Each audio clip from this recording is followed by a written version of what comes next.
Hello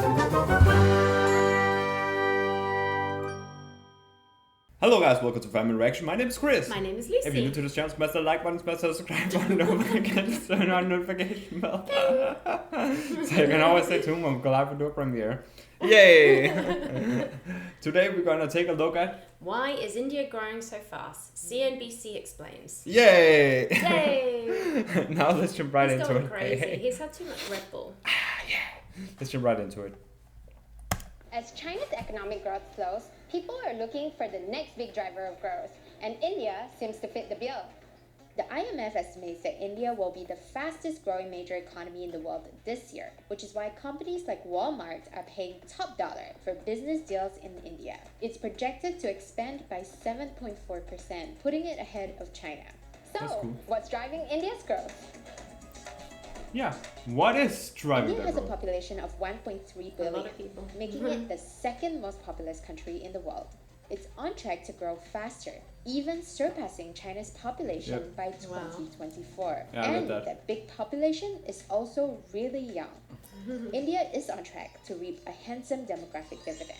This effect happens when a country's working age population is larger than the non-working age population. Oh, that's good. By 2050, India is expected to have a working population of more than 1 billion. While many Asian countries are aging, India's population has a median age of only 27.3 years, compared to China's 37.6 and Japan's 47.1. Since Prime Minister Narendra Modi came into power in 2014, his government has attracted record foreign direct investment. Modi has been credited for his strong reform agenda to improve India's business environment. The World Bank gave a nod to his efforts, improving India's ranking in its ease of doing business ranking from 130 to 100. But India's growth is like my cricket game, full of promise, but it hasn't quite delivered yet. Faster than China between 2014 and 2016, but lost its fastest growing major economy title last year. Within the country, domestic investment has fallen as businesses have been hesitant to invest. India's exports have also dropped since Modi came into power, despite his Made in India campaign meant to fire up the country's manufacturing industry. Economists say that domestic developments are to blame. In November 2016, the government's withdrawal of 500 and 1,000 rupee notes shocked the country. 86% of the country's currency could no longer be used in shops. Then, while businesses were trying to recover from that policy, the government implemented the Goods and Services Tax in July 2017. It's the biggest tax reform since India's independence, consolidating India's many taxes into a single structure.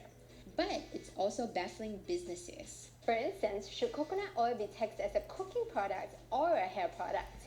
Is a chocolate-coated biscuit a chocolate or a biscuit? The two policies on tax and demonetization hit consumption and investment hard, despite most economists agreeing that the goods and services tax will bring long-term benefits for India. This year, India is likely to keep its title as the world's fastest-growing major economy. But is fast enough? Former IMF chief economist and India's former central bank governor, Raghuram Rajan, has said that India needs to grow much faster. India has about 1 million people entering the labor force every month. So that's a big number that has to be absorbed, which means we need significantly more growth to get them good jobs. But India's Yeah. growth this year faces serious challenges. Top ratings agencies like Moody's and Goldman Sachs have cut their growth projections for India. Why is that? One reason is rising oil prices. That could mean higher import costs and higher inflation. India is the world's third biggest oil consumer, after China and the United States. Because of low oil prices, which fell to about $40 per barrel in 2016, Modi's government could put taxes on petrol and diesel. India has become dependent on these taxes, which made up 17% of India's total revenue last year. The Indian rupee is also the worst performing currency in Asia this year, and it's expected to weaken further. This may look like just a humble pakora, but this Indian street snack has ignited a huge debate about jobs in India. This year, Modi was asked about the perception that he failed to create more jobs for young Indians. His response? Official statistics do not capture the true number of people working, such as pakora sellers. His comments caused outrage in India because there is a lot of anxiety for stable salaried jobs. More than 25 million people, a number greater than Australia's population, applied for less than 90,000 jobs on India's state-run railways. For the most junior role in Mumbai police force, 200,000 people applied for 1,137 openings. Many Okay, multinational wow. companies are Yeah. excited about India, dreaming about selling fast food, smartphones, and fast fashion to a rapidly growing middle class. But right now, that middle class with income levels of similar populations in cities like Hong Kong and Singapore is extremely tiny, estimated to be just about 1% of India's population. The double whammy of a weaker currency and growing oil prices are going to hit India hard. Despite its challenges, India continues to grow quickly, but will it be fast enough to benefit its people? Okay. Hey everyone, it's Sin and thanks for watching. If you want to check out more CNBC videos, click here and here. As always, feel free to leave any suggestions for future videos in our comment section. Don't forget to subscribe and see you next time. Arrivederci. Arrivederci. Well, that was But a it's- lot of information to take in. Yeah, It and it was a lot sounds like about- there's so much potential, that's the thing. So we're just wishing for the best because India is a fantastic country. So many incredible things come out of India, and with such a huge population as well. I guess you just need to get all the right incentives, you know, in different areas for different jobs and things. You know what that man that said yeah, I really want everybody to work a lot more, you know, have everybody to have jobs. Don't do the mistakes to replace robots to take over India. If you do that, Yeah. right? Because they're already doing it worldwide, you know? While they're taking these robotic arms to do the job for you. Yeah. You know? If you take that everywhere in India, that's what I was you will saying. all lose the job. Yeah, you will all be homeless. Let's say it like that, right? Yeah. Because they are doing it everywhere, and America, they're gonna fall down too. Because they're gonna take it, and everybody gonna lose their jobs. They're gonna do it here. Exactly. Everybody you need gonna to lose their create, with job. such a growing population as well, and people that want to work, you've got to create as many jobs as possible. You've got to keep up with the people. Yes. That's why I was saying you need to create incentives in all different industries. You know, and that way the economy, everything, you know, goes up. So, but it sounds like there's so much potential. So really There hoping is, for the there best, is. you know. But obviously it's got quite a weak currency, so it sounds like, you know, that's They a do, good they thing. do, definitely. But yeah. But also you can see the pay in India isn't that high as what we get here or Denmark or America. But then it's cheaper living though, isn't it, India? It's so cheap. I mean, for us, if we went to live to India, it's cheap. But maybe it's because they get a different paycheck.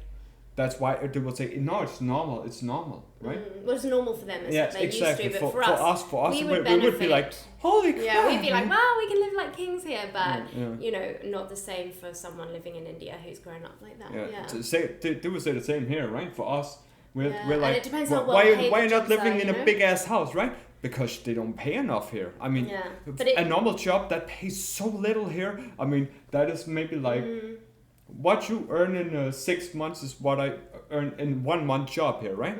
But it's so little here because we live in the central, and living is living is so very expensive. expensive. You But have this no is the idea. thing in India, you know, it's like if everything is, it might feel very cheap for us, but if they're not getting paid very much for certain jobs, then it Yeah. feels very expensive for Exactly, people living in but- India. So But while I've been asking about the the vegetables and all that, how the lifestyle is, you know, organic, yeah.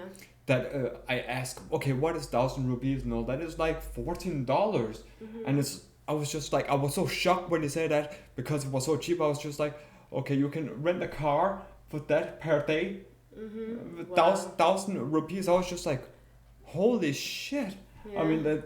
Okay, you can't do But that we were anywhere in looking the at world like just like the that, right? accommodation costs and things, and it sounded very, very, very cheap. You know, when we watched a lovely video yesterday about, I think it was Northeast India, Yeah. and it was very cheap to stay in these lovely places. You know, so traveling around India, it sounds like if you do it in the right way and you take advice, you know, from these kind of tourism videos and whatever, Yeah, definitely. you can actually live very cheaply and but very richly, like amazing food and gorgeous locations. And things like that. So. But there are places in India as well that are way too expensive. Oh, I mean, it depends where you stay, exactly. Remember when we saw that place that was like $83,000? I I was mean, just you've like, got oh, are you this- kidding me? Oh, yeah. That's That's why all the top Bollywood But actors if you were like and actors, backpacking and kind of traveling, and you basically were just stopping over for nights here and there, it was all about seeing the place. I think that is very possible, you know. And I mean, India is very livable. It's very friendly, you know, and like not too pricey. They're like, it's for everyone. Like, you understand? Like, it's so everyone can live, and they don't give. Like, they're not like, fuck you, you shall die. You shall not be able to afford healthy food. Like in other countries. This is what Chris was saying today, because not wanting to talk about his disease again or whatever, but here you feel like you're being taxed, you know, for having an illness or something, you know, like if you have celiac disease, everything gluten-free is double the price, so expensive. And so now our food shops are ridiculous, we're paying more, you know, double for all our usual kind of staple foods and stuff. But it sounds like in India, you know, things, you know, you've got this affordable living, you know, you can eat very well, and they're not sort of taxing anyone for eating well. You know, health is very much an important thing. It's part of the culture. Lovely organic food. It sounds like you're very vegetarian. Here's an idea of it, right? Organic milk, you know, because I am also lactose intolerant. So I can't eat and drink normal milk. For that would probably be how many pounds? Well, normal milk is probably no. The lactose. Like 4 pounds maybe. Yeah, which is probably 800 rupees. 800 rupees for bloody milk, because it's organic, right? And what else? Fruit. Well, organic fruit here is ridiculous. Like if you go to one of these organic stores and let's say you bought I don't know, kilo of whatever you want, bananas, oranges, all that kind of stuff. I mean, you can spend 50 quid on just a bag of £50 you can spend on a bag of fruit, you know? Yeah, which is probably organic fruit. I'm talking about really, really expensive things like organic potatoes. 50,000 rupees. I don't know. But yeah, organic potatoes, all that kind of stuff. Really, for one food shop, expensive. we probably use 10,000 rupees for one food shop that only lasts for a week. Now you can see how expensive it is here. 10,000 rupees, and they'll be like, "What the fuck is this kind of country, huh?" 10,000 rupees for something that lasts a week, right? And 10,000 that should last in India. It will probably last for 3 months or something like that, you know. But imagine if you were buying meat as well. We don't buy very much meat. I'm vegetarian. Meat is insanely expensive. You know, like if you want to buy an organic whole chicken or something, that can be anything. I mean, it can be £15. You know, just for £15, honestly, for one chicken. Yeah, but we will explain about this organic things, the difference between India and the UK and the rest of the world. The things that I know about, right? Comparisons about the differences, the prices, and the good and lows, you know. Pros and cons, yeah. But time to end the video. Let me hear what you guys think. Comment down below. Don't forget to like, share, subscribe, turn on notification bell. Ping. Ow. So you can always stay tuned when we go live and do a premiere. Until next time. Bye.